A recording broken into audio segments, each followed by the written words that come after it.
Okay, now we're going to get to how to actually use the guard to attack. So we're going to use the guard to attack our opponent's alignment. And as we discussed earlier, alignment consists of base, posture, and structure. So first we're going to attack base. If you don't attack somebody's alignment when you're using a guard, then you might as well go out and learn Systema and flail your limbs randomly at people and hope they fall down. The guard is a scientific position that requires us to use, as we talked about earlier, frames, levers, shifts in center of gravity, momentum to be successful against good players.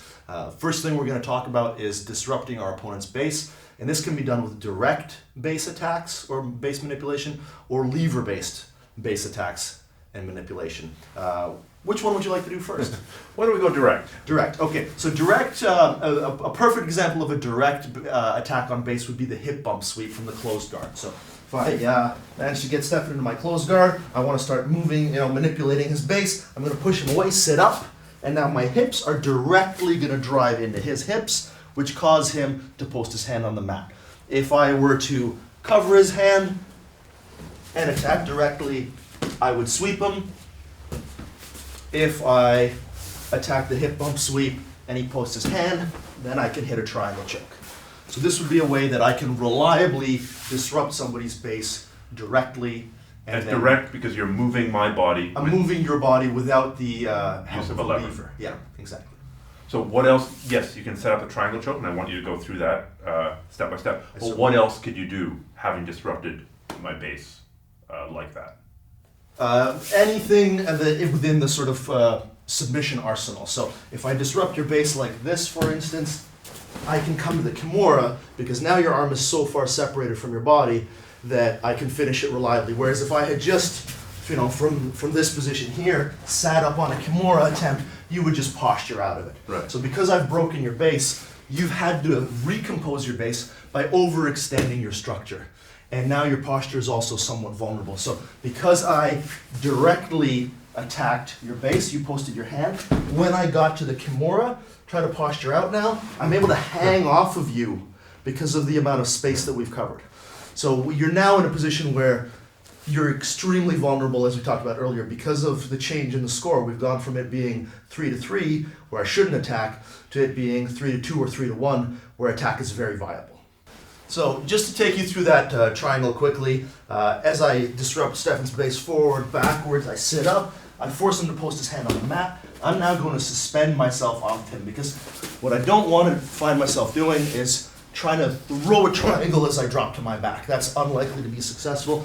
I want to keep control of Stephan's posture here. I'm going to hop up and perform what's called a hanging triangle and bring my leg across into good position. I'm going to grab my shin. And then when I drop, I'm going to hook underneath of Stephan's arm, make a hip adjustment, and close the triangle.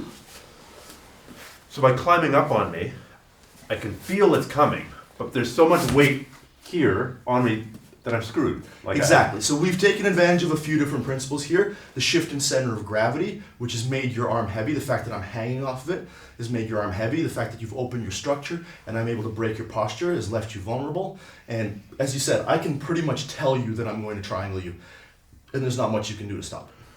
So I would imagine that this would set up, this is an example of using a disruption of base to set up all the classic closed guard submissions. Yes. That never ever work if you just... They never work if you just attempt them, yes. So the guillotine choke, the omoplata, all those things, once I'm out like this, I'm vulnerable to. Very much so. All right, so now we're going to discuss the indirect or lever-based base disruption, which we're mostly going to use when somebody is standing, although it is possible, just quickly from the butterfly guard, as we discussed earlier, to shift our hip to the side to create a disruption in base, but that's not the best example of it, so let's have Stephan standing. If I'm in the Del Hiva guard, one of the best ways for me to attack base is by using my right foot on the end of the lever to his hip, pushing him away, and coming to the De La Hiva sit-up sweep. I'm maintaining a frame against his knee, transferring the grip, thereby denying him the ability to post. I'm going to secure a grip on his collar, continue to push backwards as I adjust, turn him down, and bring him into a position where I can attempt to pass his guard. So the disruption of base was kicking my leg back. Exactly, that would be a lever. Another simple example of this would be the single leg X entry, shin on shin style that Marcelo Garcia employs, where I use the lever to your hip to enter the single leg X, and then sweep you using the lever to your hip again. So the initial lever to disrupt my base Was from your knee to your ankle. So by hugging this, I create the lever. By having a shin on shin control, I stop your ankle from coming forward, thereby lightening your leg. And by posting on your other knee, I prevent you from being able to shift your center of gravity towards me. Okay.